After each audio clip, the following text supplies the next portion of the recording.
Hello my CBSE champions बच्चों, तो आपका वेलकम है, स्वागत है संकल्प भारत फाउंडेशन प्लेटफॉर्म पे। और मैं तूफान सीरीज का एक और लेक्चर लेकर आया हूं ताकि आप प्री बोर्ड एग्जाम में बेटर स्कोर कर सकें।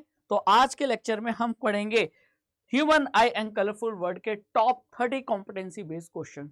तो करेंगे कंसेप्ट क्लियर और क्वेश्चन की प्रैक्टिस, और ये आपके कॉम्पिटेंसी बेस्ड की बढ़िया प्रैक्टिस कराएगा। तो वीडियो को एंड तक जरूर देखना और आप स्पीड बढ़ाकर देखना। और सबसे पहले जब आपके सामने क्वेश्चन आए तो वीडियो को पॉज करके पहले खुद ट्राई करना और फिर मेरे आंसर से मैच करना। तब जाकर आपको पता चलेगा कि आपका ये चैप्टर कितना बढ़िया से तैयार है, आप क्वेश्चन का आंसर सही दे पा रहे हैं, और अगर गलती है तो कहां गलती है। ठीक है, चलिए स्टार्ट करते हैं। पहला क्वेश्चन आपके सामने आ चुका है, तो अभी नहीं आया है एक्चुअली में ये तो क्या है, स्टार्टिंग है, अब आने वाला है। ठीक है, तो चैप्टर अब आप समझ गए और पहला क्वेश्चन आपके स्क्रीन के सामने आ चुका है, क्वेश्चन नंबर 1। अब आपसे एक गुजारिश है कि पहले क्वेश्चन खुद ट्राई कीजिए, वीडियो को पॉज करके, और फिर मेरे आंसर से मैच कीजिए। कर लिया सॉल्व? अब आइए क्वेश्चन पढ़ते हैं और समझते हैं। देखो, कॉम्पिटेंसी बेस्ड क्वेश्चन का मतलब कि क्वेश्चन आपसे सीधा सीधा नहीं पूछेगा, क्वेश्चन में कुछ अलग एग्जाम्पल देगा, अलग कंडीशन दे देगा, आपको सोचना पड़ेगा, उसको एनालाइज करना पड़ेगा, जो भी कंसेप्ट आपने पढ़ा है एनसीईआरटी बुक में। ठीक है, तो क्वेश्चन में पूछा है कि विच of the following is not the characteristic image formed by human eye lens. हमारे रेटिना पे जो इमेज बनती है, कौन बना रहा है? Eye lens. वो कैसे इमेज बना रहा है ना, ये आपका कंसेप्ट है। अब उस कंसेप्ट पर आपको कॉम्पिटेंसी बेस्ड क्वेश्चन दे दिया है, एमसीक्यू टाइप। ठीक है, तो हमको ये पता होना चाहिए कि क्वेश्चन में पूछा क्या है, नॉट द कैरेक्टरिस्टिक, कौन सी कैरेक्टरिस्टिक नहीं है। तो हमारे रेटिना पे, आंखों के रेटिना पे जो इमेज बनती है, पहला ऑप्शन लिखा है the image size is smaller than the object. ये सही है कि गलत? बिल्कुल सही है, ये करेक्ट है ना, कि हमारे आंखों में जो इमेज बनता है किसका? ऑब्जेक्ट का। ऑब्जेक्ट मतलब जो चीजें सामने देख रहे हैं, जैसे मुझे ये बोर्ड दिखाई दे रहा है तो ये मेरे लिए ऑब्जेक्ट है। अब इस बोर्ड की इमेज कहां बन रही है? मेरी आंखों के अंदर, और वो इमेज इस बोर्ड के कंपैरिजन में क्या है? छोटी है। अरे जब आंख छोटी है इस बोर्ड के कंपैरिजन में, तो आंखों के अंदर जो रेटिना पे इमेज बन रहा है वो भी तो छोटा बनेगा। यानी ऑब्जेक्ट के कंपैरिजन में जो आंखों के रेटिना पे इमेज बनता है वो छोटा होता है। ये बात बिल्कुल सही लिखी है, पहला स्टेटमेंट सही है। लेकिन हमसे ये नहीं पूछा है कि कौन सा प्रॉपर्टी या कैरेक्टरिस्टिक है, नॉट द कैरेक्टरिस्टिक पूछा है। Image is formed on retina, बिल्कुल सही, रेटिना पे ही इमेज बनता है। ठीक है, image formed is real and inverted, जो रेटिना पे इमेज बन रहा है ऑब्जेक्ट का वो हमारी आंखों में रियल और इन्वर्टेड बनता है, बिल्कुल सही, ये भी कैरेक्टरिस्टिक है। ठीक है, erect image is formed on retina, हमारी आंखों की रेटिना पे जो इमेज बनता है ऑब्जेक्ट का वो इरेक्ट बनता है, यानी सीधा बनता है। ये गलत है, ये प्रॉपर्टी, ये कैरेक्टर नहीं है ना। तो इसका मतलब कि हमारे आंखों में, हमारे रेटिना पे जो इमेज बन रहा है उस इमेज की क्या क्या प्रॉपर्टीज हैं, क्या क्या कैरेक्टरिस्टिक हैं, कि वो पहली बात तो रियल है, फिर इन्वर्टेड है और स्मॉलर है। ये 3 कैरेक्टरिस्टिक होते हैं। लेकिन क्वेश्चन में क्या पूछा है? नॉट द कैरेक्टरिस्टिक, तो हमारा डी ऑप्शन होगा, क्योंकि ये कैरेक्टरिस्टिक नहीं है। ठीक है, आंसर इज डी, क्योंकि रेटिना पे जो इमेज बनती है वो वर्चुअल और इरेक्ट नहीं बनती।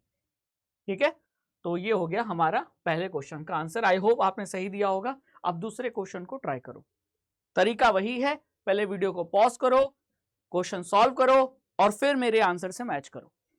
कर लिया सॉल्व? चलिए अब देखते हैं, क्वेश्चन पढ़ते हैं क्या पूछा है। क्वेश्चन में एक लिखा है इन द डायग्राम, कौन सा डायग्राम? ये डायग्राम जो आप देख पा रहे हैं, है ना, ये जो डायग्राम आपको नजर आ रहा है जिसमें एक प्रिज्म है, क्लियर, यहां से व्हाइट लाइट आ रही है और फिर इधर से ये कई कलर में स्प्लिट हो जा रही है, एक को एक्स बोला है, एक को वाई बोला है। ठीक है, और पूछा क्या है, in the diagram given below X and Y are the end colour of the spectrum of white light. यानी व्हाइट लाइट का जो स्पेक्ट्रम होता है, स्पेक्ट्रम में आपको पता ही है क्या होता है स्पेक्ट्रम? स्पेक्ट्रम मतलब 7 कलर्स का बैंड। तो डिस्पर्सन के बाद, व्हाइट लाइट के डिस्पर्सन के बाद जो 7 कलर्स मिलते हैं वो कौन से होते हैं? वो होते हैं violet, indigo, blue, green, yellow, orange, red. ठीक है, क्लियर? तो यही तो है बैंड ऑफ 7 कलर्स जिसे हम स्पेक्ट्रम कहते हैं। अब इसके एंड कलर क्या हो सकते हैं? एंड कलर हुआ वॉयलेट और रेड, ठीक है। अब यहां वही चीज एक्स और वाई के फॉर्म में बोल दिया है, ठीक है, कि the X and Y are the end colours of the spectrum, ठीक है। The colour of Y represent, अब आपको यह बताना है कि वाई कौन सा कलर है। तो वाई या तो वॉयलेट होगा नहीं तो रेड होगा, क्योंकि स्पेक्ट्रम के जो एंड कलर होते हैं वो वॉयलेट और रेड होते हैं। लेकिन अब वॉयलेट और रेड में से कौन सा होगा, ठीक है। तो अब आप ये बताइए कि डिस्पर्सन के बाद बेस है ना, बेस के करीब कौन सी लाइट होती है। अब ये प्रिज्म उल्टा है, अगर प्रिज्म सीधा होता तो जरा इमेजिन करो, ये व्हाइट लाइट आई, रिफ्रैक्ट हुई, और फिर जब डिस्पर्स होती है तो बेस ऑफ प्रिज्म के करीब कौन सा होता है? वॉयलेट, क्योंकि सबसे ज्यादा बेंडिंग किसमें होता है? वॉयलेट में। और जो सबसे कम बेंडिंग होता है वो होता है रेड, ठीक है। तो वाई पूछा है, तो वाई में ज्यादा बेंडिंग है कि एक्स में? तो आप कहोगे एक्स में ज्यादा बेंडिंग है, तो ज्यादा बेंडिंग वाला कौन सा होता है? वॉयलेट। इसका मतलब जो एक्स है वो वॉयलेट है, और वाई जिसमें सबसे कम बेंडिंग है वो आपका रेड है, ठीक है। तो Y, the colour of Y represent, तो वाई का कलर क्या है? रेड। कलर ऑफ स्काई, नहीं, कलर ऑफ स्काई तो ब्लू होता है, तो वाई तो ब्लू है नहीं। Colour of sky as seen from the moon, नहीं, क्योंकि मून से देखने पे स्काई का कलर ब्लैक नजर आएगा, है ना। तो ये भी नहीं हो सकता क्योंकि वाई तो रेड है। Colour use to paint the danger signal, danger signal को, खतरे को किससे पेंट करते हैं? रेड कलर से, और वाई का कलर भी रेड है। तो इसका मतलब आंसर हमारा मिल गया, और आंसर क्या है? सी है, आंसर इज सी, है ना। तो देखिए कितना प्यारे कंसेप्ट को घुमा के पूछा है आपसे, यही है कॉम्पिटेंसी बेस्ड क्वेश्चन। ठीक है। और ये भी आपको कैसे पता चला कि वाई रेड है और एक्स वॉयलेट है? हो सकता था इसी क्वेश्चन में एक्स के बारे में पूछ लेता। तो आप खुद ही देखो, यहां व्हाइट लाइट एंटर की तो जब ये बाहर एमर्ज होगी तो बैंड ऑफ 7 कलर्स मिलेंगे। तो यहां सबसे ज्यादा बेंडिंग किस में होगी? वॉयलेट में। तो बेस के करीब कौन होगा? वॉयलेट। और सबसे कम बेंडिंग किस में होगा? रेड। तो वो सबसे ऊपर होगी। तो वाई आपका रेड है और एक्स आपका वॉयलेट है। अब आप ये मत कहना कि सर ये बाकी कलर्स क्यों नहीं है, क्योंकि ये दोनों बोल दिया था कि दोनों एंड कलर्स है। तो एंड कलर क्या हुए? वॉयलेट और रेड। समझ में आया? अगले क्वेश्चन पे चले। क्वेश्चन नंबर 3, बहुत प्यारा क्वेश्चन है, खुद ट्राई करो, डायग्राम दिया है और फिर आंसर देखते हैं। कर लिया ट्राई? बताओ सही आंसर, अब तक कितने आंसर सही हुए कमेंट सेक्शन में लिखो, ठीक है। और आखिरी में जब मैंने पूरे 30 कॉम्पिटेंसी बेस्ड क्वेश्चन करा दूंगा तो आपके जितने क्वेश्चन के आंसर सही हैं वो आप कमेंट सेक्शन में लिख देना। जैसे 30 में आपके 25 सही हैं तो लिख देना सर मेरे 25 सही हैं, 25 करेक्ट, है ना। तो पता चलेगा कि आपको कितना आ रहा है, और वो कमेंट में देखूंगा तो आपको बताऊंगा कि देखो ये मेरे बच्चे कितने बढ़िया से पढ़ रहे हैं, है ना। बाकी वो लोग भी देखेंगे, अरे यार बच्चे कमेंट कर। चलो बहुत बढ़िया, चलो स्टार्ट करते हैं। Question number 3, the image shows the dispersion of white light in A prism. तो ये प्रिज्म है, ठीक है, और ये व्हाइट लाइट एंटर की, इसका क्या हो गया? डिस्पर्सन हो गया, ठीक है। What will be the colours of X Y and Z, X Y और जेड का कलर क्या होगा? तो अब आप ये देखो कि ये एक्स का लिखा है रेड, वाई का ग्रीन, जेड का violet, violet green red, green violet red, red violet green. अब देखो 3 ही कलर हैं ऑप्शन के हिसाब से, तो 3 ही कलर हैं। कौन कौन से 3 कलर हैं? देखो, तो एक है आपका रेड, एक है आपका ग्रीन, और एक है वॉयलेट, ठीक है। अब इन तीनों में रेड ग्रीन वॉयलेट कौन होगा? तो आपको पता है सबसे ज्यादा बेंडिंग किस में होता है? सबसे ज्यादा बेंडिंग वॉयलेट में होता है। तो violet base of prism, prism के बेस के करीब होगा, तो ये आपका वॉयलेट हो गया। सबसे कम बेंडिंग किस में होता है? सबसे ज्यादा तो वॉयलेट में, सबसे कम बेंडिंग रेड में, तो सबसे ऊपर कौन होगा? रेड। तो जेड हो गया आपका रेड कलर, ठीक है। और बीच में वाई बचा कौन सा कलर? ग्रीन कलर, ठीक है। तो x is violet, y is green and z is red. तो हमारा कौन सा ऑप्शन सही मिल रहा है? बी ऑप्शन सही मिल रहा है। इस क्वेश्चन का आंसर क्या होगा? बी होगा, ठीक है। Answer is B, x is violet, y is green and z is red. ठीक है, इजी क्वेश्चन था। चलो आगे चलते हैं क्वेश्चन नंबर 4 पे। A student sitting on the last bench, आप लोग लास्ट बेंचर हो, कमेंट करो।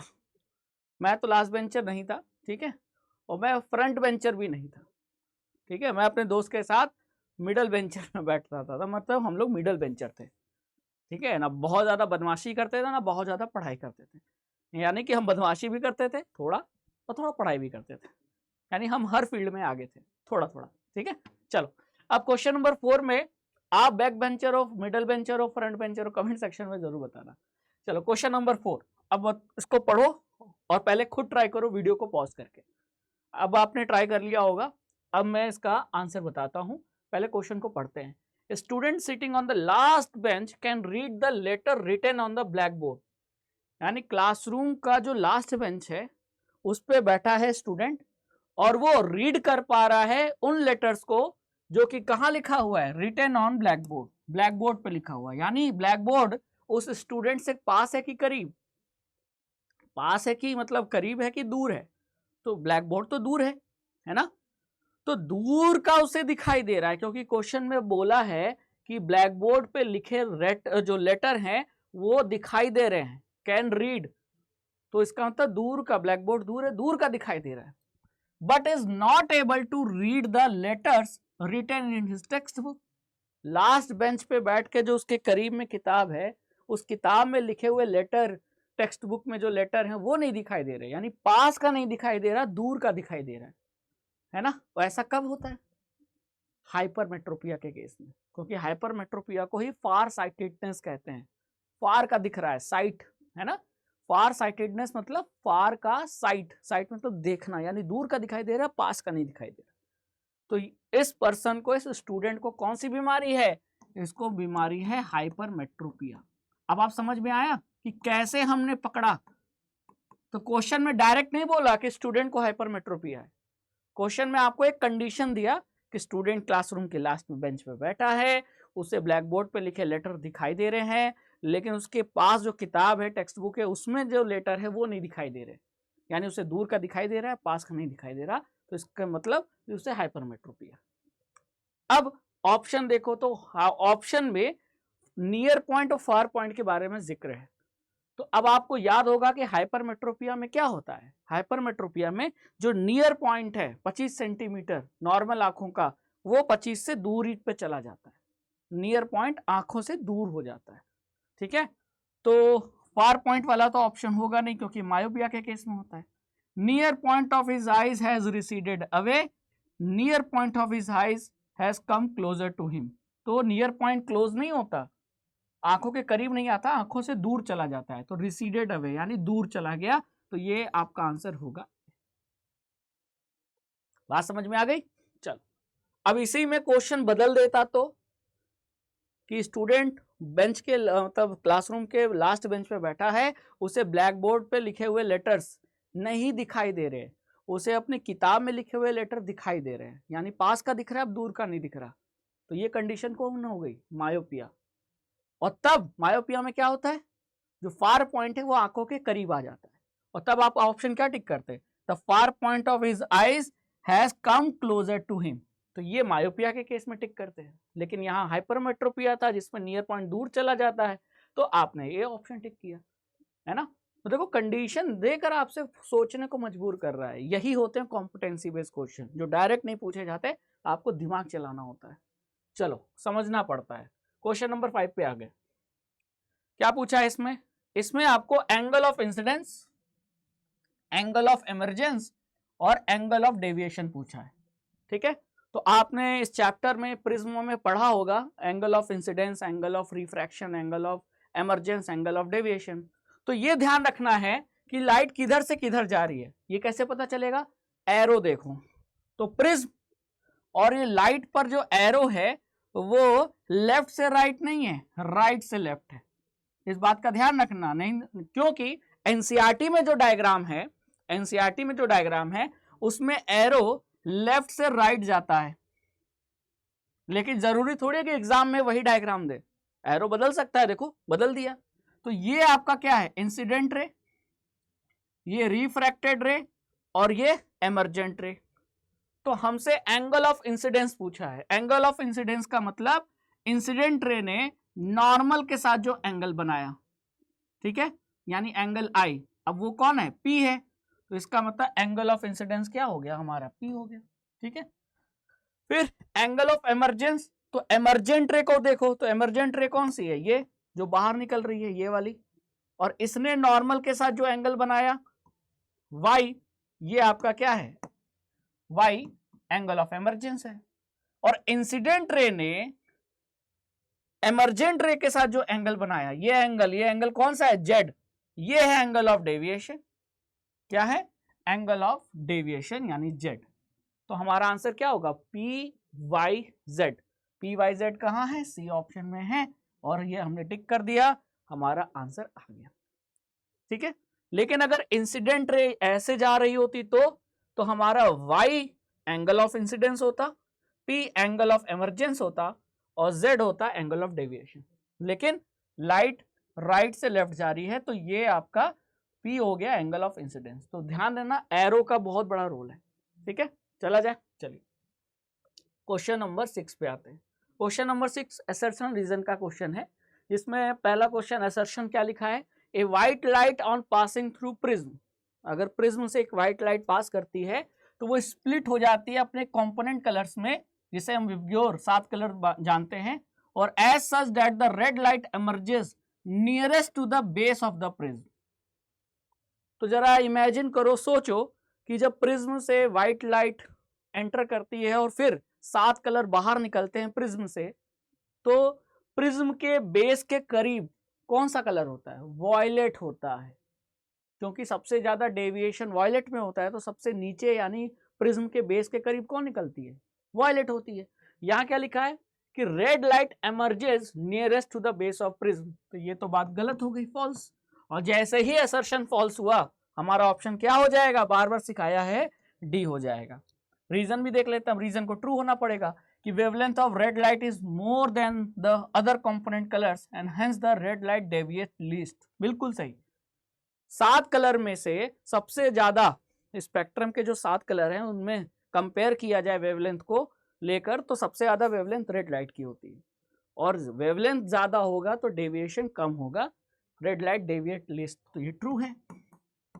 तो असर्शन फॉल्स, रीजन ट्रू, हमारा ऑप्शन होगा डी, ठीक है, आंसर इज डी। तो इस तरीके से आपको सोचना है, समझना है। आगे चलते हैं नेक्स्ट। अब आपको देखो, for the refraction of A ray of light through a glass prism the path of A ray of light is shown below. यहां प्रिज्म से रिफ्रैक्शन को दिखाया है और पाथ भी दिखाया है। अब आपको पूछा है angle of incidence, angle of emergence और एंगल ऑफ डेविएशन।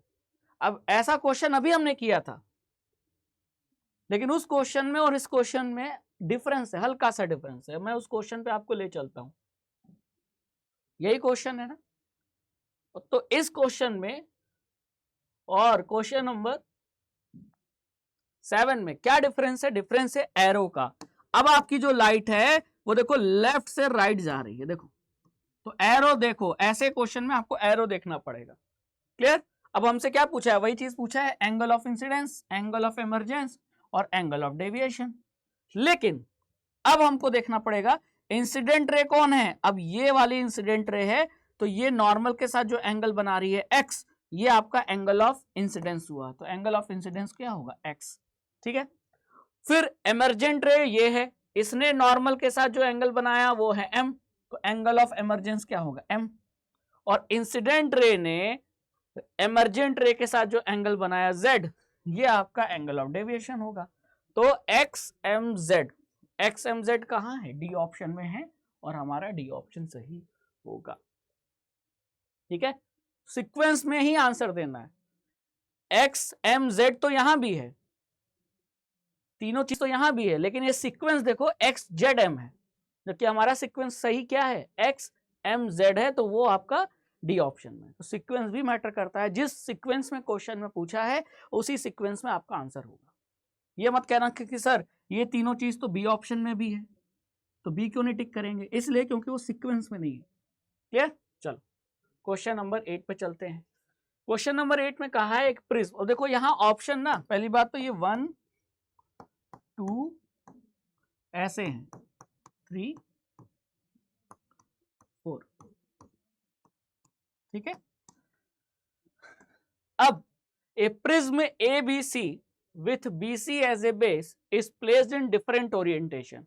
प्रिज्म को डिफरेंट ओरिएंटेशन में यहां रखा गया है, यहां सीधे है, यहां उसे उल्टा कर दिया, यहां उसे थोड़ा सा टिल्ट कर दिया, यहां प्रिज्म को ऐसे कर दिया, ठीक है, क्लियर। यहाँ बेस ऐसे है, ये बेस ऊपर है, यहाँ बेस ऐसे है, ये बेस आपका BC ऐसे, क्लियर। अब क्वेश्चन में narrow beam of white light is incident on the prism as shown below in figure. अब सभी ओरिएंटेशन में जो प्रिज्म रखा है उसके एक सरफेस पे हम व्हाइट लाइट ले जा रहे हैं, इंसिडेंट करा रहे हैं। In which of the following diagram after dispersion the third colour from the top of the spectrum correspond to the colour of sky. Colour of sky क्या होता है? ब्लू। और टॉप ऑफ द स्पेक्ट्रम यानी ऊपर से जो तीसरा, third colour from the top, ऊपर से यानी टॉप से जो तीसरा कलर होना चाहिए वो वही कलर होना चाहिए जो स्काई का कलर होता है, यानी ब्लू होना चाहिए। तो वो किस ओरिएंटेशन वाले किस ऑप्शन में आपको दिखेगा? तो जरा पहले ऑप्शन में देखते हैं।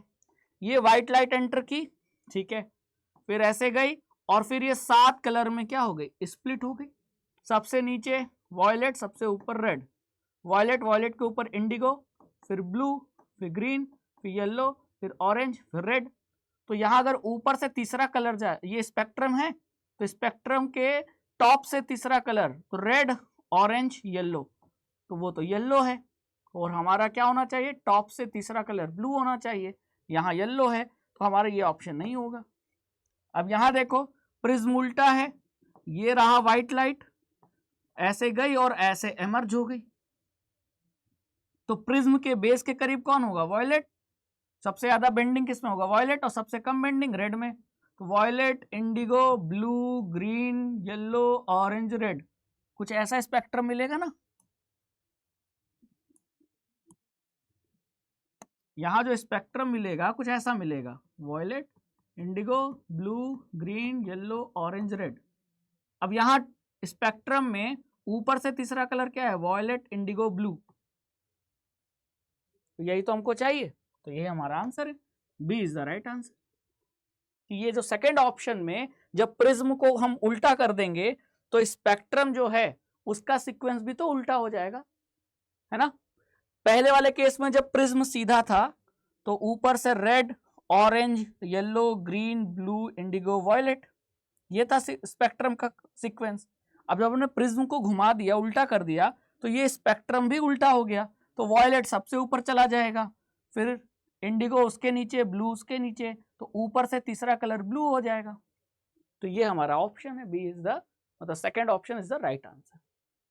ठीक है, कितना प्यारा क्वेश्चन है, कुछ भी पूछ सकता था। Blue colour of the sky, इसमें ये भी पूछ सकता था कि बताओ ऊपर से 5वां कलर कौन है ना। ऊपर से 5वां कलर ग्रीन किस केस में है? तो वॉयलेट, इंडिगो, ब्लू, ग्रीन। मतलब ऊपर से 5वां कलर येलो किस केस में है? तो इसमें है, ऊपर से 5वां कलर येलो है यहाँ, ठीक है। ऊपर से दूसरा कलर येलो किस केस में है? यहाँ है। नीचे से तीसरा कलर ब्लू किस केस में है? यहाँ है। कुछ भी पूछ सकता है ना। तो आपको थोड़ा एनालाइज करना पड़ेगा। आगे चलते हैं क्वेश्चन नंबर 9 में। क्वेश्चन नंबर 9, 10, 11, अच्छा ये सब्जेक्टिव क्वेश्चन है, ठीक है। अब यहाँ क्या दिख रहा है? बीम ऑफ व्हाइट लाइट, यहाँ से व्हाइट कलर की बीम निकल रही है, जो व्हाइट कलर नहीं है लेकिन मैंने इसको ग्रीन दिखा दिया है, लेकिन व्हाइट कलर इसको आप समझ सकते हो, ठीक है। इसको मैं ऐसे कर देता हूँ, तो ये व्हाइट कलर निकली, ये पहला प्रिज्म, ये दूसरा प्रिज्म और ये तीसरा प्रिज्म, और फिर इधर स्क्रीन रखा है। ये क्या है? स्क्रीन है। अब इस पे 3 क्वेश्चन पूछा गया, ठीक है। अब तीनों क्वेश्चन का ये आंसर देते हैं। पहला क्वेश्चन, क्वेश्चन नंबर 9, क्योंकि 8 तक हमने कर लिया था, अब 9, 10, 11 इसी पे बेस्ड है, ठीक है। तो what colour will be seen on the screen, screen पर आपको कौन सा कलर देखने को मिलेगा, ठीक है। अब आप ये बताइए, ये व्हाइट लाइट है, जब प्रिज्म 1 से निकलेगी तो 7 कलर में स्प्लिट हो जाएगी, ठीक है। फिर जब प्रिज्म 2 से निकलेगी तो वापस से ये 7 कलर कंबाइन हो जाएंगे और मिलकर क्या हो जाएंगे, व्हाइट। और फिर व्हाइट कलर जब प्रिज्म 3 से निकलेगी तो अगेन क्या होगा, अगेन स्प्लिट हो जाएंगे और अगेन आपको क्या मिलेगा, विबग्योर मिलेगा, है ना। तो स्क्रीन पर क्या मिला, तो आपको ये देखना है प्रिज्म 1 है कि 2 है कि 3 है कि 4 है। तो जब जब 2 के मल्टीपल में प्रिज्म होगा, 2, 4, 6, तब तक आपको ना जो बाहर व्हाइट जो लाइट मिलेगी वो व्हाइट कलर की होगी, क्योंकि कम से कम 2 प्रिज्म चाहिए व्हाइट कलर से जो कलर स्प्लिट हुए थे 7 कलर, उनको वापस से कंबाइन करने के लिए आपको 2 प्रिज्म चाहिए, क्योंकि एक प्रिज्म क्या करता है, व्हाइट कलर को 7 कलर में डिस्पर्स कर देता है, बांट देता है, डिवाइड कर देता है। फिर एक और प्रिज्म लगेगा तो जाके वो 7 कलर कंबाइन होंगे, रिकॉम्बिनेशन ऑफ व्हाइट लाइट। तो यानी 2 प्रिज्म से आप व्हाइट लाइट एंटर कराओगे तो व्हाइट लाइट मिलेगा। और जब एक होगा प्रिज्म या ऑड मल्टीपल में 1, 3, 5, तब तक आपको क्या होगा, तब तक आपको 7 कलर मिलेंगे। ठीक है, तो पहले प्रिज्म से व्हाइट लाइट 7 कलर में स्प्लिट हो गया, फिर दूसरे प्रिज्म ने क्या किया, व्हाइट लाइट 7 कलर्स को वापस से कंबाइन कर दिया, और फिर तीसरे प्रिज्म ने क्या किया कि दोबारा से फिर से स्प्लिट कर दिया। तो यानी जब जब ऑड नंबर में प्रिज्म होंगे, ऑड नंबर में प्रिज्म होंगे, तब तक कलर स्प्लिट हो जाएगा। देखो यहां स्प्लिट हुआ जब प्रिज्म 1 था, फिर जब 3 प्रिज्म थे तब भी स्प्लिट हो गया, और जब जब इवन नंबर में प्रिज्म होंगे 2, 4, 6, तब तक आपको आउट बाहर जो कलर मिलेगा वो व्हाइट ही होगा। अगर ये मान लो कि ये तीसरा प्रिज्म नहीं होता और ये फिर स्क्रीन यहां लगी रहती, तो जब तीसरा प्रिज्म नहीं होता तो दूसरे प्रिज्म से कौन सी लाइट निकल रही है, व्हाइट, तो स्क्रीन पे कौन सी लाइट मिलती, व्हाइट लाइट मिलती। तो याद रखना, ऑड होगा तो 7 कलर्स, और इवन होंगे, इवन नंबर ऑफ प्रिज्म होंगे तो आपको स्क्रीन पर व्हाइट लाइट मिलेगी। लेकिन यहाँ ऑड नंबर के प्रिज्म थे और हमने देख भी लिया कि पहले प्रिज्म ने उसे स्प्लिट किया, दूसरे ने वापस से कंबाइन किया और तीसरे ने फिर स्प्लिट कर दिया, तो स्क्रीन पर आपको बैंड ऑफ 7 कलर्स मिलेंगे। तो what colour will be seen on the screen, तो यहां इसका आंसर क्या लिखूंगा मैं,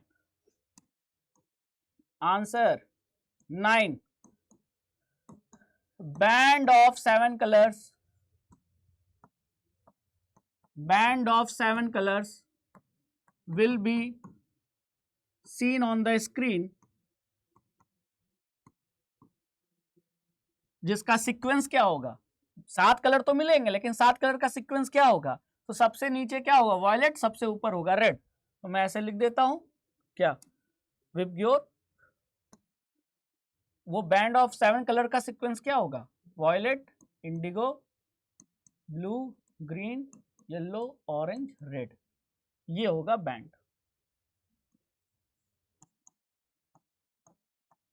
बैंड ऑफ 7 कलर्स, ठीक है। तो स्क्रीन पर ये 7 कलर दिखाई देंगे, सबसे ऊपर रेड, उसके नीचे ऑरेंज, फिर येलो, फिर ग्रीन, ब्लू, इंडिगो और वायलेट। ठीक है, क्लियर। तो ये जो स्क्रीन है ना, इस पर 7 कलर दिखाई देंगे इस सीक्वेंस में। तो क्वेश्चन नंबर 9 हो गया। क्वेश्चन नंबर 10 क्या पूछा है, copy the diagram above and draw the beam entering prism 1 and emerging from prism 3 and falling on the screen. तो आपको डायग्राम बनाना है जिसमें व्हाइट लाइट जो प्रिज्म 1 से एंटर कर रही है और प्रिज्म 3 से बाहर निकल रही है, तो उसका आपको डायग्राम बनाना है रे ऑफ लाइट का। तो बहुत सिंपल है, ये है डायग्राम। पहले प्रिज्म ने क्या किया, इसको 7 कलर में स्प्लिट कर दिया, देखो ये रेड, ये वॉयलेट, बीच में बाकी कलर। फिर इन दूसरे प्रिज्म ने क्या किया, इन 7 कलर को वापस से कंबाइन कर दिया, रिकॉम्बिनेशन, फिर से व्हाइट बन गया। और फिर तीसरे प्रिज्म ने क्या किया, वापस से इसको स्प्लिट कर दिया, ठीक है, और स्क्रीन पर आपको बैंड ऑफ 7 कलर्स मिले। तो ये डायग्राम ऐसा बनाना था, ठीक है। तो ये हो गया आंसर नंबर 10। क्लियर। अब आंसर नंबर 11 भी तो पूछा है, name all the process that takes place when the beam of light enters the prism 1 and emerges from prism 3। Prism 1 में लाइट एंटर करने से लेकर प्रिज्म 3 से लाइट का बाहर निकलने तक कौन कौन से फिनोमिना या प्रोसेस अकर हो रहे हैं। तो क्या हो रहा है, तो देखो बाहर का मीडियम क्या है, एयर, प्रिज्म का मीडियम क्या है, ग्लास। तो मीडियम चेंज हो रहा है, तो जब मीडियम चेंज होता है तो लाइट का क्या होता है, रिफ्रैक्शन। तो यानी प्रिज्म में जब लाइट एंटर कर रही है तो एयर से ग्लास में जा रही है तो लाइट का रिफ्रैक्शन हो रहा है। और साथ ही साथ आप ये भी देख रहे हो कि व्हाइट कलर क्या हो रहा है, जब स्क्रीन पर आपको 7 कलर मिल रहे हैं यानी व्हाइट कलर का डिस्पर्सन हो रहा है, जिसके वजह से आपको स्क्रीन पर बैंड ऑफ 7 कलर्स मिल रहे हैं। यानी दो प्रोसेस, दो फिनोमिना हो रहे हैं, रिफ्रैक्शन और लाइट का डिस्पर्सन, जिसके वजह से आपको 7 कलर्स मिले। तो यहां आंसर नंबर 11 क्या लिखूंगा मैं, बताओ। आंसर नंबर 11 होगा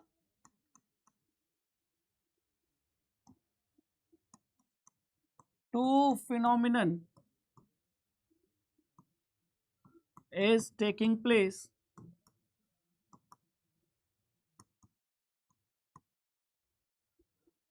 that is कौन कौन से, that is refraction of light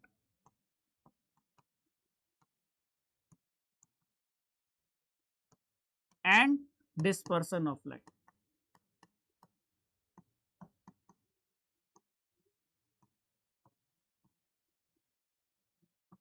ठीक है, ये आपके दो फिनोमिना हो रहे, रिफ्रैक्शन और डिस्पर्सन। चल अब आ जाता है क्वेश्चन नंबर 12, 13, 14, 15। ठीक है, अब देखो, अब आपको ह्यूमन आई का डायग्राम दे दिया है। ये डायग्राम किसका है, देख कर समझ में आएगा, ह्यूमन आई का डायग्राम है। ठीक है, अब इस डायग्राम में बहुत सारे पार्ट्स को लेबल कर दिया है, P, Q, R, T, S। अब आपको बताना है, कि क्वेश्चन नंबर 12 क्या पूछा है, identify the parts of the, देखो क्वेश्चन में कहा है कि identify the parts of eye labelled in the diagram from the description given below by writing the labels as your answer. यानी कि आपको यहां कुछ क्वेश्चन पूछा है और उस क्वेश्चन का जो आंसर है वो आपको यहां लेबल पार्ट में से सेलेक्ट करना है। तो पहला क्वेश्चन पूछा है, it helps in changing the focal length of the lens. आंखों का फोकल लेंथ, जो आंखों में जो लेंस है उसका फोकल लेंथ कौन चेंज करता है, तो ये आपने पढ़ा है। अब देखो, कंसेप्ट कुछ और पढ़ा था लेकिन उसको पूछा अलग तरीके से। एनसीईआरटी में जो आपने टेक्स्ट बुक में जो कंसेप्ट पढ़ा है उसको पूछने का तरीका देखो कैसा है। तो आंखों के लेंस का फोकल लेंथ कौन चेंज करता है, तो फोकल लेंथ तभी चेंज होती है जब सिलेरी मसल्स का कर्वेचर चेंज होता है, मतलब सिलेरी मसल्स में रिलैक्सेशन होता है, कॉन्ट्रैक्शन होता है, जिसके कारण लेंस का कर्वेचर चेंज होता है, और लेंस का कर्वेचर चेंज होता है उसका फोकल लेंथ चेंज होता है। तो लेंस का फोकल लेंथ आखिर किसने चेंज किया, सिलेरी मसल्स ने। अब आंखों के डायग्राम में आपको सिलेरी मसल्स देखना था, तो सिलेरी मसल्स कहाँ है, ये देखो लेंस, ये लेंस है, और लेंस को ऊपर और नीचे से पकड़ के किसने रखा है, सिलेरी मसल्स ने, और इसको लेबल किया गया है आर। तो यानी क्वेश्चन नंबर 12 का जो आंसर है वो है आर। आंसर तो सिलेरी मसल्स है लेकिन सिलेरी मसल्स को लेबल कर रखा है आर, तो हम आर टिक करेंगे। ठीक है, फिर लिखा है question number 13, it causes most of the refraction of light entering the eye. अभी एनसीईआरटी में बहुत अच्छे तरीके से लिखा हुआ है, जब आप एनसीईआरटी पढ़ोगे कि हमारे आंखों में जब लाइट एंटर करती है तो सबसे ज्यादा रिफ्रैक्शन उसका कॉर्निया से होता है। लेंस से भी रिफ्रैक्शन होता है लेकिन ज्यादा रिफ्रैक्शन कॉर्निया से होता है, और कॉर्निया सबसे अपर पार्ट है। ठीक है, तो ये अपर पार्ट आप क्या देख रहे हो, ये देखो, है ना, और इसको क्या दिखाया गया है, इसको क्यू दिखाया गया है। तो यहां आंसर क्या होगा, ये होगा क्यू। ठीक है, यानी कॉर्निया, यहां ब्रैकेट में मैं लिख दूंगा। ठीक है, question number 14, it controls the amount of light entering the eye. हमारी आंखों में एंटर करने वाले लाइट की जो क्वांटिटी है, अमाउंट है, उसे कौन कंट्रोल करता है, रेटिना नहीं, आइरिस नहीं, प्यूपिल, हाँ प्यूपिल कंट्रोल करता है। कौन कंट्रोल करता है, प्यूपिल। लेकिन प्यूपिल के साइज को कौन कंट्रोल करता है, बताओ, प्यूपिल के साइज को कौन कंट्रोल करता है, बताइए बताइए, प्यूपिल के साइज को कौन कंट्रोल करता है, आइरिस। तो आइरिस क्या करता है, प्यूपिल के साइज को कंट्रोल करता है, और प्यूपिल डिसाइड करता है, प्यूपिल का जो साइज है वो डिसाइड करता है कितना अमाउंट जाएगा। तो कहीं ना कहीं इनडायरेक्टली आइरिस ही तो कंट्रोल कर रहा है। ठीक है, और ये रहा आपका आइरिस, ये आइरिस है, ये प्यूपिल है। ठीक है, तो ये आपका P है, तो हम यहां क्या आंसर टिक करेंगे? P आंसर करेंगे। It act as a screen on which the image is form. Image कहाँ बनती है आंखों में? रेटिना पर। तो रेटिना स्क्रीन की तरह है, और रेटिना कहाँ है? ये है रेटिना आपका। क्लियर? ये है रेटिना, यहाँ इमेज बन रही है। इसे किसको दिखाया गया है? एस से दिखाया गया है, तो ये हमारा आंसर होगा क्या? एस। ठीक है, बात समझ में आ गई? ये टी लेंस है, लेकिन लेंस के बारे में पूछा नहीं है, क्योंकि जैसा क्वेश्चन वैसा आंसर। बात समझ में आई? चलो, क्वेश्चन नंबर 15 हो गया। अब आते हैं क्वेश्चन नंबर 16 पे। अच्छा, ये भी अगर मैं लिखना चाहूं तो मैं यहां लिख देता हूं कि आर जो है, यहां मैं आंसर में लिख देता हूं। ठीक है, R Q P S, R Q P S. तो यहां आर है क्या? It helps in changing the focal length of the lens, वो है आर। और आर है क्या? Ciliary muscles. ठीक है, आर का मतलब सिलेरी मसल्स है। ठीक है, आपको सीधे सिलेरी मसल्स नहीं लिखना था।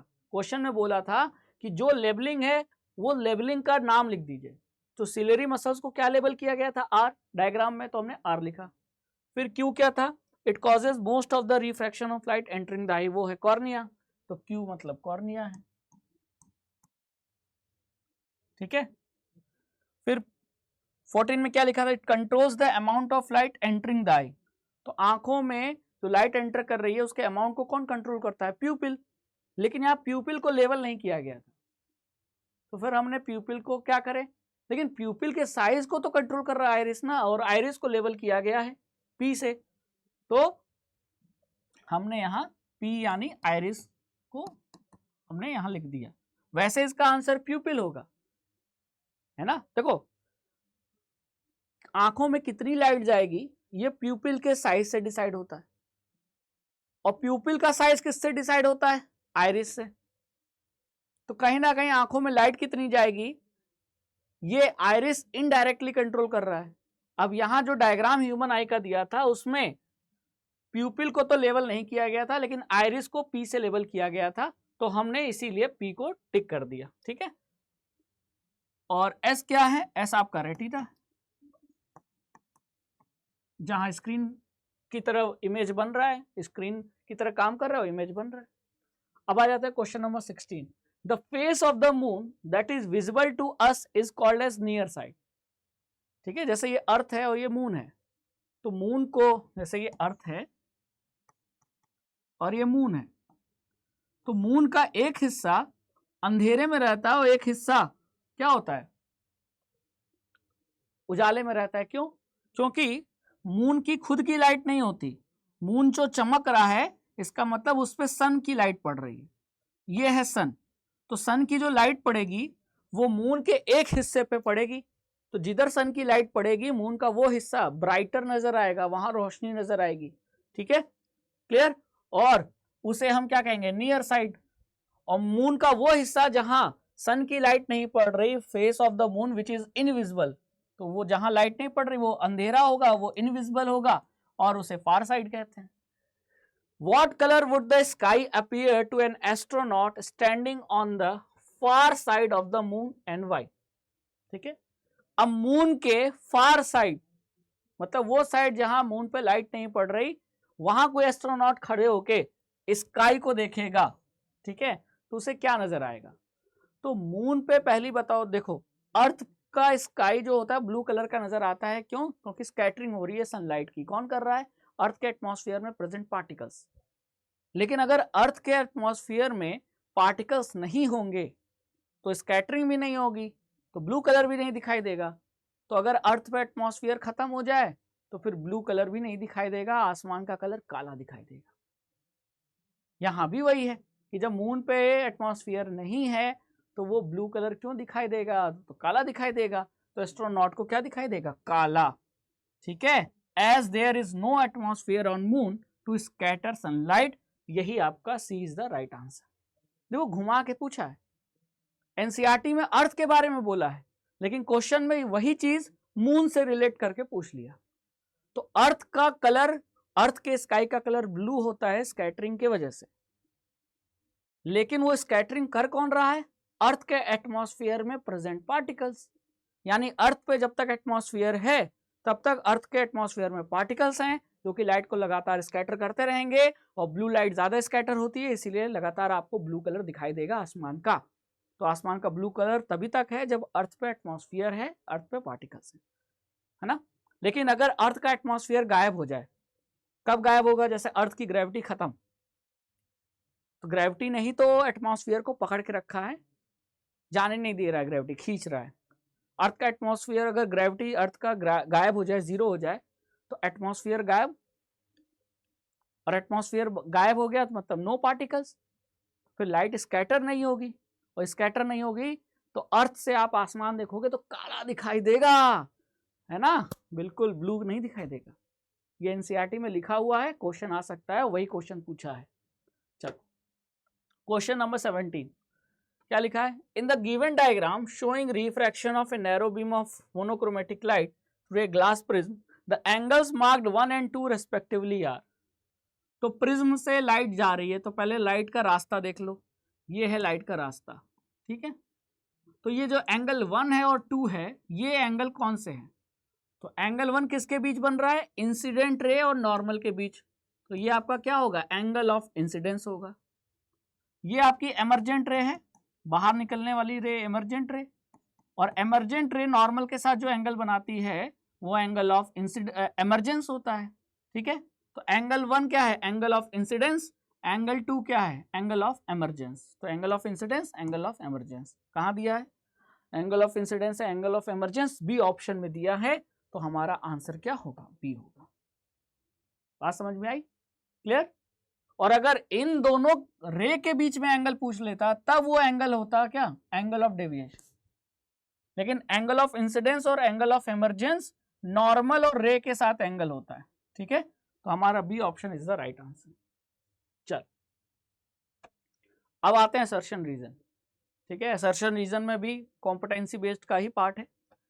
क्वेश्चन में पहले असर्शन पढ़ते हैं फिर रीजन पढ़ते हैं। मैंने हमेशा कहा है पहले असर्शन पढ़ो फिर रीजन पढ़ो। और मेरे ये जो क्वेश्चन है ना, आप वीडियो पॉज करके सॉल्व कर रहे हो ना, ये नहीं कि मेरा एक्सप्लेनेशन सुने जा रहे हो, तो आप नहीं सीखोगे, अपना दिमाग चलाओ। तो हर क्वेश्चन को, जैसा अब ये क्वेश्चन आया, मैं वीडियो पॉज कर लो, खुद ट्राई करो, अब फिर मेरे आंसर से मैच करना। कर लिया सॉल्व? चलो देखो। Assertion white light is disperse into its 7 colour components by prism, सही है, ट्रू है। Reason different colours of light bend through different angles with respect to the incident ray as they pass through a prism। तो भैया white light 7 colour में disperse क्यों हो रही है? इसीलिए क्योंकि जो डिस्पर्सन है वो सभी कलर्स का सेम नहीं है, बराबर है, सेम नहीं है, इक्वल नहीं है, डिफरेंट है। कोई लाइट ज्यादा बेंड यानी ज्यादा डिस्पर्स हो रही है, कोई कम बेंड हो रही है कम डिस्पर्स हो रही है। तो different colours of light bend through different angles. तो जब कोई कम बेंड करेगा, कोई ज्यादा बेंड करेगा, इसीलिए तो 7 कलर में स्प्लिट हो गए। तो वॉयलेट ज्यादा बेंड कर रही है इसीलिए वो सबसे नीचे आ गई, वो रेड में बेंडिंग सबसे कम है इसीलिए वो सबसे ऊपर है। तो असर्शन का रीजन तो बिल्कुल सही है ना। तो दोनों ट्रू भी है और करेक्ट एक्सप्लेनेशन भी है, तो ये आपका आंसर जाएगा ए, ठीक है। Next question, again video pause करो, ट्राई करो। असर्शन में क्या लिखा है? The phenomenon of scattering of light by the colloidal particles give rise to Tyndall effect, है ना। टिंडाल इफेक्ट का मतलब आपने देखा होगा, जैसे कि अंधेरे कमरे में कहीं से रोशनी आ रही है, कहीं से रोशनी आ रही है, तो वहां रोशनी में आपको पार्टिकल्स नजर आ रहे हैं, है कि नहीं। उसी तरह अगर आप किसी कोलाइडल सोल्यूशन से लाइट रे पास करो तो लाइट रे का पाथ आपको नजर आएगा, ठीक है। तो टिंडल इफेक्ट यही तो होता है कि scattering of light by the colloidal particles give rise to Tyndall effect, ये बिल्कुल ट्रू है। The colour of scattered light, light की स्कैटरिंग के बाद जो कलर होगा स्कैटर्ड लाइट का, वो डिपेंड करता है size of the scattering particles, बिल्कुल सही। अरे ब्लू कलर ज्यादा स्कैटर हो रहा है कि रेड कलर ज्यादा स्कैटर होगा, ये कौन डिसाइड करेगा? स्कैटरिंग करने वाले पार्टिकल्स जो कि हवा में है। तो हवा में जो पार्टिकल्स का जो साइज है ना, यानी कोलाइडल पार्टिकल्स का जो साइज है, वो डिसाइड करते हैं कि कौन सी लाइट स्कैटर ज्यादा होगी, कौन सी कम होगी। यानी स्कैटर्ड लाइट का कलर पार्टिकल्स के, कोलाइडल पार्टिकल्स के साइज पे डिपेंड करता है। ये एनसीईआरटी में लिखा हुआ है, बिल्कुल ट्रू है। ठीक है, अब ए टिक करें कि बी टिक करें, बताओ? तो दोनों ट्रू हैं अपनी जगह, लेकिन ऊपर वाले असर्शन को रीजन एक्सप्लेन नहीं कर रहा, तो आंसर क्या होगा? पी होगा। ठीक है, कोलाइडल पार्टिकल्स लाइट की स्कैटरिंग करते हैं, जिसके वजह से टिंडल इफेक्ट दिखाई देता है, यानी लाइट का रास्ता दिखाई देता है। तो इसका रीजन ये थोड़ी है कि जो लाइट के पार्टिकल्स हैं, जो स्कैटर्ड लाइट का कलर होगा वो कोलाइडल पार्टिकल के साइज से डिसाइड होता है। ये तो एक्सप्लेनेशन हुआ नहीं। ठीक है, चलो क्वेश्चन नंबर 20 पे चलते हैं। अगेन वीडियो पॉज करके पहले आप ट्राई करो। ट्राई किया? क्या आपका भी आंसर डी है? नहीं है तो गलत है आपका, और डी आंसर है तो बिल्कुल सही है। आइए देखते हैं। The focal length of eye lens can be decreased below a certain minimum limit. नहीं, हमारी आंखों का जो लेंस है उसका फोकल लेंथ कम से कम मिनिमम कितना होता है? 25 सेंटीमीटर। और इसीलिए हम कहते हैं कि नियर पॉइंट क्या है? 25 सेंटीमीटर। उससे कम नहीं हो सकता। तो हमारे आंखों के लेंस का जो फोकल लेंथ है, हमारे आई लेंस का फोकल लेंथ की जो मिनिमम लिमिट है वो 25 सेंटीमीटर है, उससे कम नहीं हो सकता। और यहाँ क्या बोला है? Can be decrease below A minimum limit. तो ये बात बिल्कुल गलत है। लेकिन अगर यहाँ ये लिखा होता can not be decrease below a certain, क्योंकि एनसीईआरटी में यही लिखा है, मैंने हल्का सा चेंज कर दिया। तो एनसीईआरटी में क्या लिखा है? The focal length of eye lens. NCERT पढ़ोगे तो वहां लिखा हुआ मिलेगा कि आंखों के लेंस का जो फोकल लेंथ है कैन नॉट बी डिक्रीज्ड, उसे एक मिनिमम लिमिट से कम नहीं किया जा सकता। तो ये ट्रू होता, लेकिन यहाँ क्या लिखा है? Can be decreased.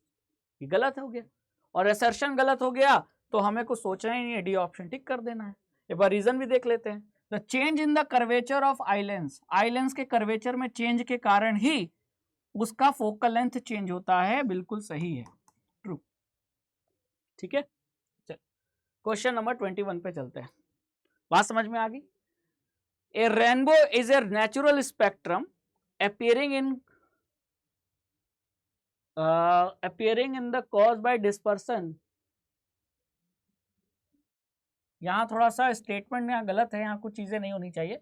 A rainbow is a natural spectrum appearing in the sky caused by the dispersion। तो यहाँ स्काई होना चाहिए। caused by the dispersion of sunlight by tiny water droplets present in the atmosphere। Rainbow, इंद्रधनुष क्या है? वो भी spectrum है, लेकिन एक नेचुरल स्पेक्ट्रम है, प्रकृति में होने वाला स्पेक्ट्रम है। और ये होता क्यों है? क्योंकि जो हवा में बूंदें हैं पानी की, जो कि प्रिज्म का काम करती हैं, और जब लाइट, सनलाइट उस पानी की बूंदों पे पड़ती है तो वो व्हाइट लाइट, सनलाइट मतलब व्हाइट लाइट, वो 7 कलर में स्प्लिट हो जाता है, और वही 7 कलर इंद्रधनुष के फॉर्म में स्पेक्ट्रम नेचुरल दिखाई देता है। तो ये बात बिल्कुल सही है, ट्रू है। A rainbow is always formed in a direction of the sun. Reason सही है कि गलत है? अब आप ही बताओ। ये प्रिज्म है, व्हाइट लाइट इधर से एंटर की, और 7 कलर आपको दूसरे तरफ दिखाई दिए। अब अगर यही नेचुरल केस में बात कर लें तो प्रिज्म की जगह क्या है? पानी की बूंद। अब इधर से सनलाइट आएगी तो स्पेक्ट्रम आपको दूसरी तरफ दिखाई देगा, यानी पानी की बूंदे, वाटर ड्रॉपलेट्स के दूसरे तरफ, है ना? यानी कि जिधर सन है, जिधर सन का डायरेक्शन है, उसके अपोजिट डायरेक्शन में आपको 7 कलर इंद्रधनुष के दिखाई देंगे, है ना? रेनबो दिखाई देगा। यहां क्या लिखा था? A rainbow is always formed in a direction of sun. गलत, फॉल्स। तो यहां क्या लिखा होता तो ट्रू होता? A rainbow is always formed opposite to the direction of sun. अगर सन इधर है तो रेनबो दूसरी तरफ बनेगा, क्योंकि आप भी देखते हो कि व्हाइट लाइट और 7 कलर्स दोनों प्रिज्म के अपोजिट साइड होते हैं। ठीक उसी तरह पानी की जो बूंदें हैं जो प्रिज्म की तरह हैं, तो उसके एक तरफ सनलाइट होगी और दूसरी तरफ रेनबो होगा। तो रेनबो हमेशा सन के अपोजिट डायरेक्शन में बनता है। ये ट्रू स्टेटमेंट है। यहाँ क्या लिखा था कि सन के डायरेक्शन में बनता है, तो ये गलत हो गया, तो असर्शन ट्रू, रीजन फॉल्स, हमारा C option is the right answer. ठीक है, अब क्वेश्चन नंबर 22 पे चलते हैं। असर्शन क्या लिखा है, आपने ट्राई किया, ट्राई करो, कर लिया ट्राई, अब देखते हैं। मायोपिया डिफेक्ट में arise due to excessive curvature of eye lens. ठीक है, ए पर्सन विथ, रीजन में क्या लिखा है, person with myopia can see near by objects clearly but can not see distant object distinctly. बात सही है ना। तो ये बात तो बिल्कुल सही है कि अगर कर्वेचर एक्सेस होगा तो फोकल लेंथ क्या होगा, कम, तो फोकल लेंथ कम होगा तो पास का दिखाई देगा, दूर का नहीं दिखाई देगा। ठीक है, तो असर्शन भी ट्रू, रीजन भी ट्रू, दोनों स्टेटमेंट ट्रू हैं, तो हमारा ए या बी में से होगा। लेकिन रीजन ऊपर वाले का सही एक्सप्लेनेशन यानी असर्शन का सही एक्सप्लेनेशन नहीं है, तो ये आप आंसर होगा बी। ठीक है, ऊपर वाला अलग बात कर रहा है कि हमारे आंखों के लेंस का कर्वेचर बढ़ जाए, एक्सेसिव कर्वेचर, तो उसकी वजह से हमको मायोपिया होता है। कैसे होगा, उसके पीछे लॉजिक क्या है, लॉजिक ये है कि लेंस का कर्वेचर बढ़ेगा तो फोकल लेंथ कम होगा, और जैसा फोकल लेंथ वैसा दूरी का हम चीजें देख सकते हैं। अगर फोकल लेंथ कम है तो यानी कम दूरी का चीजें देख पाएंगे। यानी मायोपिया में अगर फोकल लेंथ कम हो जा रहा है तो हमें पास का दिखाई दे रहा है, दूर का नहीं दिखाई देगा, यही होता है। ठीक है, क्लियर। रीजन में क्या लिखा था कि person with myopia can see near by objects clearly but can not see distant object distinctly. लेकिन अगर इसी में रीजन को मैं असर्शन बना दूं और असर्शन को रीजन बना दूं, तब ये ए ऑप्शन होता है ना, कि भैया ऐसा क्यों हो रहा है कि नियर बाय ऑब्जेक्ट्स दिखाई दे रहे हैं, दूर के नहीं दिखाई दे रहे, तब इसका एक्सप्लेनेशन होता क्योंकि मायोपिया में लेंस का कर्वेचर बढ़ जाता है। ठीक है, तो अगर मैं इन दोनों को इंटरचेंज कर दूं तो ए ऑप्शन होगा। क्लियर। चलो question number 23, hypermetropia is the defect of eye in which only farther objects are seen distinctly। Hypermetropia में एक ऐसा डिफेक्ट है आंखों का जिसमें हमें दूर के ऑब्जेक्ट्स डिस्टिंक्टली दिखाई देते हैं। ट्रू। रीजन क्या है, hypermetropia is corrected by using diverging lens of appropriate power. अब रीजन सही है कि गलत, डाइवर्जिंग लेंस कौन सा होता है, कॉनकेव, और हाइपरमेट्रोपिया में कौन सा लेंस यूज करते हैं करेक्ट करने के लिए डिफेक्ट को, कॉन्वेक्स लेंस जो कि कन्वर्जिंग होता है। तो ये तो स्टेटमेंट फॉल्स हो गया। जब स्टेटमेंट फॉल्स हो गया तो हम क्या करेंगे, असर्शन ट्रू रीजन फॉल्स, तो हमारा ऑप्शन जो जाएगा क्या जाएगा, वो सी जाएगा। है ना, बात समझ में आई भाई। हाइपरमेट्रोपिया में दूर का दिखाई देता अच्छे से, पास का नहीं दिखाई देता। ठीक है, और इसके करेक्ट करने के लिए हाइपरमेट्रोपिया में हम कॉन्वेक्स लेंस यूज करते हैं। कॉन्वेक्स लेंस का नेचर कन्वर्जिंग होता है, जबकि यहाँ क्या लिखा था, डाइवर्जिंग लेंस, तो गलत हो गया। ठीक है, चलो क्वेश्चन नंबर 23 के बाद 24 पे आ जाते हैं। असर्शन क्या लिखा है, if the earth had no atmosphere, अगर अर्थ पे कोई एटमॉस्फेयर ना हो, the sky would have look dark. बिल्कुल ट्रू, अभी समझाया है कि अर्थ पे एटमॉस्फेयर नहीं होगा तो मतलब पार्टिकल्स नहीं है ना, धुएं के, डस्ट के पार्टिकल्स नहीं है, तो फिर लाइट को स्कैटर नहीं करेंगे, तो जब ब्लू लाइट स्कैटर नहीं होगी तो सब अंधेरा निकल देगा। ट्रू है। रीजन क्या लिखा है, if earth had no atmosphere there would not have been any scattering of light due to absence of fine particle. तो रीजन बिल्कुल सही है, असर्शन को एक्सप्लेन कर रहा है, तो दोनों ट्रू भी है, एक्सप्लेन भी कर रहा है कि भैया अगर एटमॉस्फेयर नहीं होगा तो स्कैटरिंग नहीं होगी क्योंकि पार्टिकल्स नहीं है और इसीलिए वो डार्क नजर आएगा। तो बिल्कुल सही एक्सप्लेनेशन है, तो आंसर क्या होगा, ए होगा। क्लियर। अब आ जाते हैं क्वेश्चन नंबर 25 पे। क्या लिखा है, असर्शन को ध्यान से पढ़ो। Presbyopia arises due to gradual weakening of the ciliary muscles and diminishing flexibility of eye lens. बूढ़े लोगों को प्रेसबायोपिया होता है, यानी कि बुढ़ापा में जो हमारी सिलरी मसल्स हैं वो वीक हो जाती हैं और लेंस की फ्लेक्सिबिलिटी कम हो जाती है ना, तो हम बहुत ज्यादा दूरी और पास का नहीं देख पाते। तो बिल्कुल सही लिखा है, ट्रू है। Presbyopia can be corrected using bifocal lens. ठीक है, बिल्कुल पास का देखना है तो क्या करेंगे, कॉन्वेक्स लेंस, और दूर का देखना है तो कॉनकेव लेंस। तो प्रेसबायोपिया में हम दोनों लेंस यूज करते हैं। तो दोनों लेंस मतलब बाइफोकल लेंस, ठीक है, ये भी ट्रू है। लेकिन ऊपर और नीचे स्टेटमेंट दोनों ट्रू तो हैं, लेकिन रीजन करेक्ट एक्सप्लेनेशन नहीं है, तो आंसर क्या होगा? बी होगा। ठीक है, क्लियर? चलो, अब यहां दो क्वेश्चन आपसे पूछे गए। Student sitting at the back of the classroom, अब ये ऐसा क्वेश्चन हमने कराया है, तो देखो ऐसा क्वेश्चन आपसे बोर्ड एग्जाम में पूछ लेगा तो अब दिक्कत नहीं आएगी, अभी अभी हमने किया था। तो क्लासरूम के एकदम बैक ऑफ द बेंच, अब देखो हो सकता है आपसे बोर्ड एग्जाम में 2024 में बोर्ड एग्जाम देने जा रहे हो, उसमें ये बोल दे कि क्लासरूम के फ्रंट बेंच पे बैठा, ठीक है, तो सिचुएशन बदला जा सकता है, तो आप उसी हिसाब से समझो। तो student sitting at the back of the classroom can not read clearly the letters written on the black board. Classroom की लास्ट बेंच पे बैठ के ब्लैक बोर्ड के लेटर्स जो ब्लैक बोर्ड पे लिखे हैं वो पढ़ नहीं पा रहा है स्टूडेंट, यानी उसे दूर का नहीं दिखाई दे रहा कि पास का। तो लास्ट बेंच पे बैठकर बोर्ड को देख रहे हो तो दूरी हुआ ना, तो यानी दूर का नहीं दिखाई दे रहा, और दूर का कब नहीं दिखाई देता? मायोपिया में। तो what advice will doctor give to her, तो आंसर क्या होगा 26 का आंसर। तो आपको ये पता चल गया कि उस स्टूडेंट को कौन सी बीमारी है? मायोपिया है। तो मायोपिया बीमारी को, डिफेक्ट को कैसे सही करते हैं? तो डॉक्टर के पास जाएंगे, डॉक्टर बोलेगा अरे आपको मायोपिया है, ठीक है, आपको दूर का नहीं दिख रहा, आपको बोर्ड के लेटर्स नहीं नजर आ रहे, तो ऐसा करो, मायोपिया में कैसे सही करते हैं?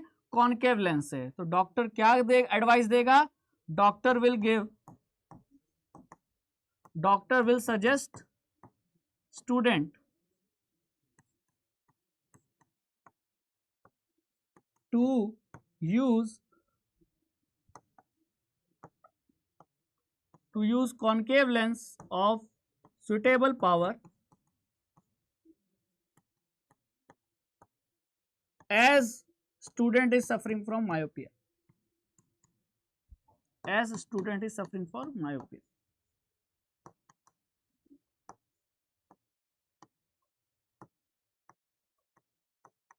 ठीक है, यानी सिचुएशन देखकर समझ में आ गया कि स्टूडेंट को मायोपिया है, और मायोपिया है तो मायोपिया कैसे करेक्ट होता है? कॉनकेव लेंस से। तो डॉक्टर क्या एडवाइस देगा?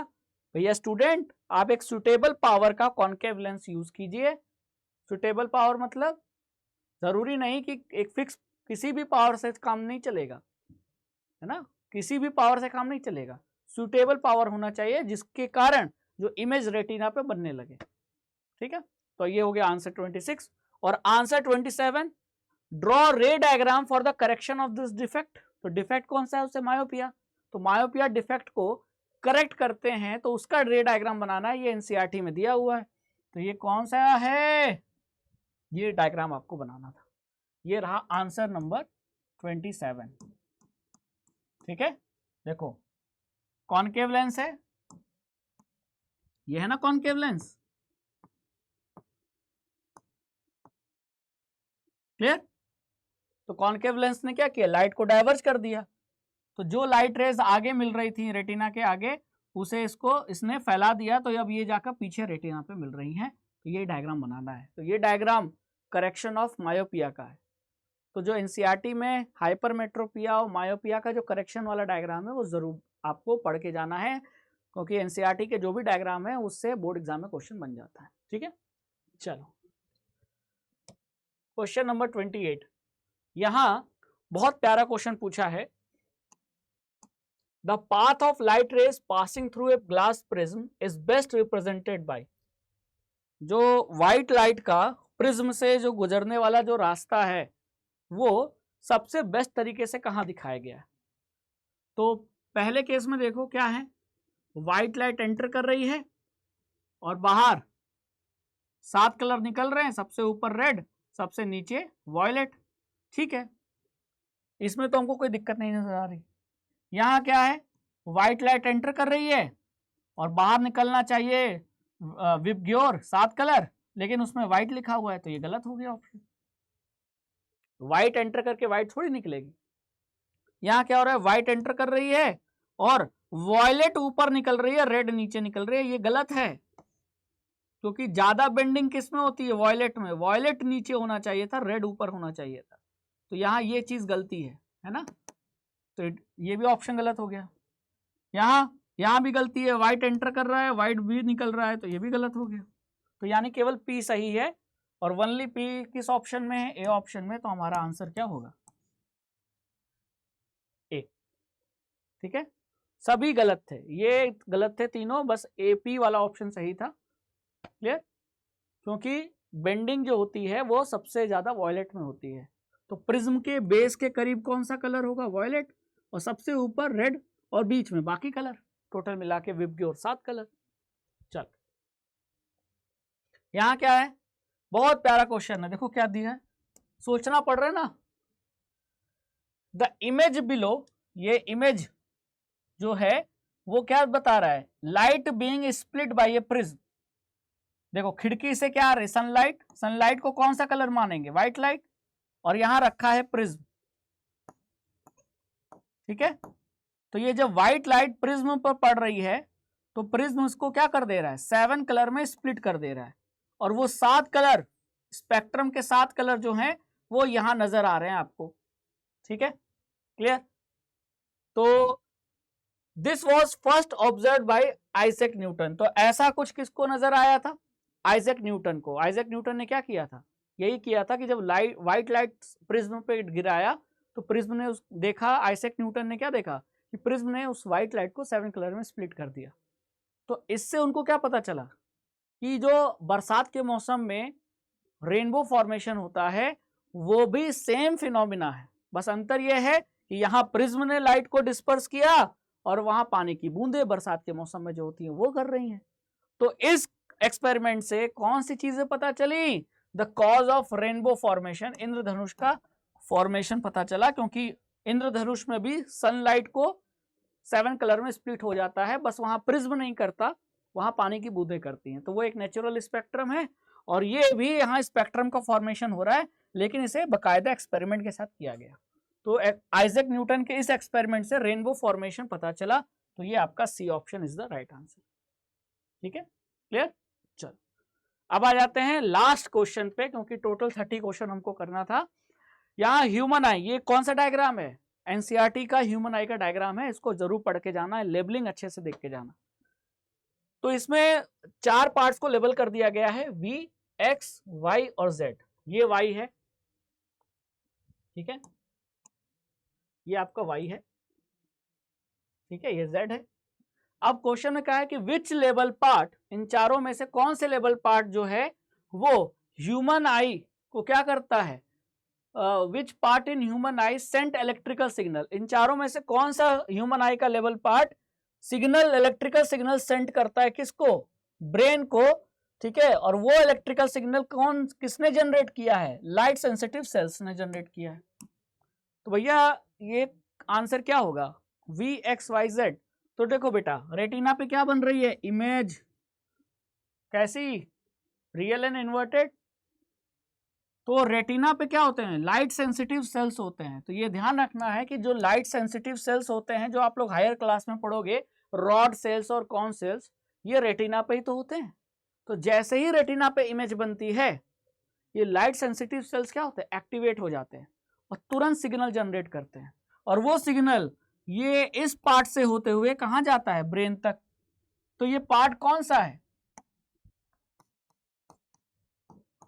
तो ये पार्ट है नर्व, कौन सी नर्व, ऑप्टिक नर्व। तो जेड आपका आंसर होगा। तो ये ऊपर जो फंक्शन है ये किसका काम है, ऑप्टिक नर्व का, और ऑप्टिक नर्व को यहां किससे रिप्रेजेंट किया गया है, जेड से। तो हमारा जेड ऑप्शन, जेड किस ऑप्शन में, डी ऑप्शन में है, तो ये D is the right answer. ठीक है, तो इस तरीके से हमने human I and colourful world के टॉप 30 कॉम्पिटेंसी बेस्ड क्वेश्चन हमने प्रैक्टिस कर लिया। तो आई होप कि अब ऐसे क्वेश्चन से आपको कॉम्पिटेंसी बेस्ड क्वेश्चन की एकदम अच्छे से पता चल गया होगा कि किस लेवल का क्वेश्चन आता है, और सोचने का आपको तरीका समझ में आ गया कि हाँ ऐसे क्वेश्चन भी बन सकते हैं। तो बने रहिए राघवेंद्र सर के साथ ओनली ऑन संकल्प भारत फाउंडेशन चैनल पे, और फिजिक्स की टेंशन भूल जाइए, क्योंकि कंसेप्ट हो, क्वेश्चन की प्रैक्टिस हो, न्यूमेरिकल की प्रैक्टिस हो, राघवेंद्र सर आपको कराएंगे। तो थैंक यू सो मच, मिलते हैं नेक्स्ट लेक्चर में। जय हिंद, जय भारत।